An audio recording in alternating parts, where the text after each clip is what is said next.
What's up guys? Para sa mga bago pa lang sa YouTube channel kong ito, huwag niyong kalimutan mag-subscribe, then click the notification bell button para ma-update kayo sa mga bagong nating videos.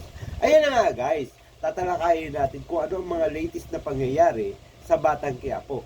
Ayan na nga, biglang nakita ngayon ni Tinding si Rigor na bumisita doon sa lamay ni Pablo para imbestigahan kung ano ang totoong nangyari kay Pablo. Ngayon, nung nakita siya ni Tinding, walang kaabog-abog na binuhusan siya ng kape ni Tinding. Yan na ngayon ang bakbakan ni Rigor sa ni Tinding. Hanggang sa nagtalo-talo yung dalawa at nanggigigil na si Rigor. Pero nanggigigil din si Tinding. Kaya ang nangyari, buti na lang dumating yung si Reyna Bitina, Reyna Bitina. Yan. Siya yung asawa ni lola ni Pablo. Ngayon, saka natigil yung away ng dalawa.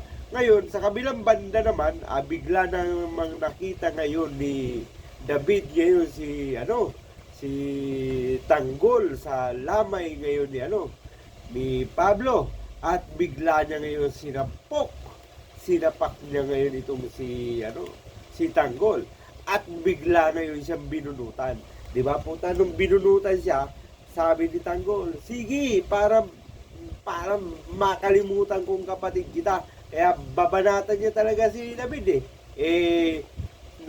nahimik si David at umalis at pumunta ngayon. Na nakita ngayon ni David yung tatay niya, sinabi ngayon sa tatay niya. Kaya humingi ng backup sa istasyon yung tatay niya para dumating ang maraming pulis na may mga armado daw na tao doon sa lamay.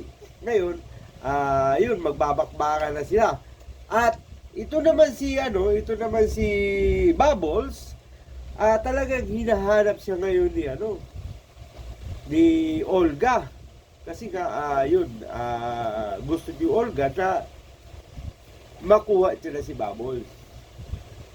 Ngayon biglaan niya ngayon nakita niya ngayon si Bubbles sa sentro ng Quiapo. Ngayon, nung nakita niya yun, kinausap niya nga at sumama siya doon sa tinitirhan ni Bubbles. Ngayon binanatan na ngayon ni Olga si Tanggol na sinisiraan, parang sinisiraan niya na ngayon kay Bubbles si Tanggol. At si Bubbles naman, dinidipinsahan niya ng gusto si Tanggol. Kaya ang pangyayari hanggang sa natawag na nga ni Olga sa totoong pangalan niya si Bubbles. At nagulat ngayon si Bubbles, paano mo alam ang totoong pangalan ko? Yun naman ang sagot ni At doon na nga nagtatapos ang mga pangyayari.